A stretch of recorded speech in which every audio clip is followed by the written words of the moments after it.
Today I want to go back in time to see how Sara Dietschy started out.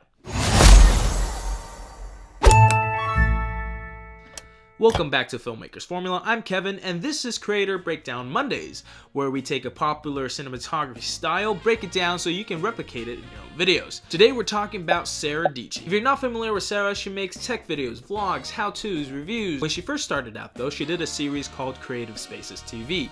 And that's what I want to take a look at today. Creative Spaces was a docu-series where Sara followed the creative journey of artists and creators. If you've ever wanted to make a docu-series, I think Sara's Creative Spaces TV is a great example of what yours should look like. Okay, for this breakdown, to make life easier, I'm going to split it up into 3 acts.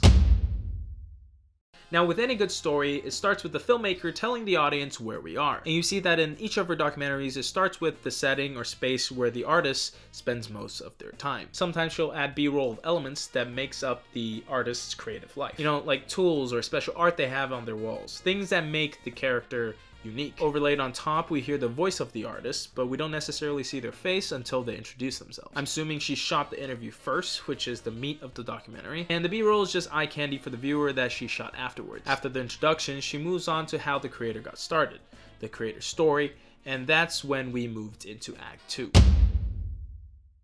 In the second act, she lets the artists talk about their craft and shows them in action. This could mean that they're playing music or showing their artwork. This part is essentially the part where she shows the intricacies of how they do what they do. She also likes to touch on the why of the subject, you know, why they do what they do. I think it's important to point out that she is asking these artists questions behind the scenes. She's just cutting her voice out. So if you plan on doing a mini documentary like this, you might want to have a list of questions so you can avoid the whole, hey, so talk about yourself. I would imagine that would eliminate some awkwardness. Some shots I think you should be looking for are things that are interesting, you know, things that people don't normally see on the outside looking in. These things are the things that push the momentum of the story.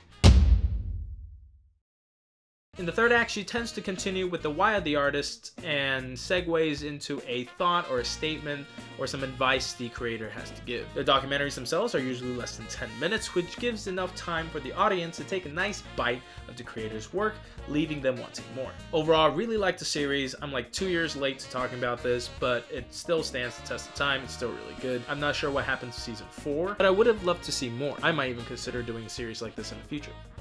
It's a nice format. Let me know your thoughts on the docu-series in the comment section below. If you're new here, remember to subscribe. I make videos every week, so if you enjoy content surrounding cinematography and storytelling, this is the place to be. Until the next video, I'll see you later.